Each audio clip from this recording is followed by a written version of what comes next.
Figma soon trading under ticker FIG is a collaborative, browser-based interface and UX design platform used by 13 million monthly users, including 95% of Fortune 500 companies.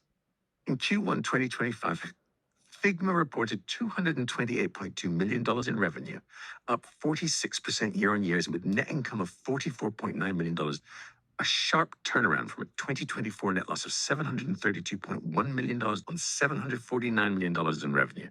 Gross margins remain high at 91%, while R&D spending surged 356% to $751 million, reflecting heavy AI investment. Figma has launched AI-powered tools like Figma Make, Buzz, Sites, and Draw, expanding into no-code app design, marketing content, and illustration. It also acquired Payload CMS for $35.5 million to improve developer integration. Major clients include ServiceNow, SAP, and Microsoft, and Figma committed $545 million to AWS over 5 years.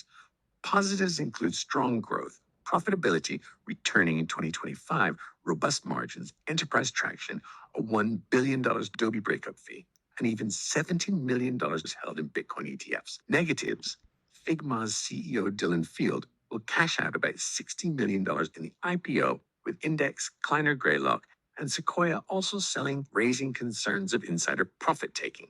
It still faces stiff competition from Adobe and emerging AI-first design tools, and regulatory pressure remains after the failed Adobe merger. Figma targets a $13 billion to $16.4 billion IPO valuation, offering up to 37 million shares at $25 to $28 each. Execution must remain sharp to justify its 17 price-to-sales ratio. Subscribe to Risk to Reward and watch our daily shorts for market updates and stock insights, not financial advice.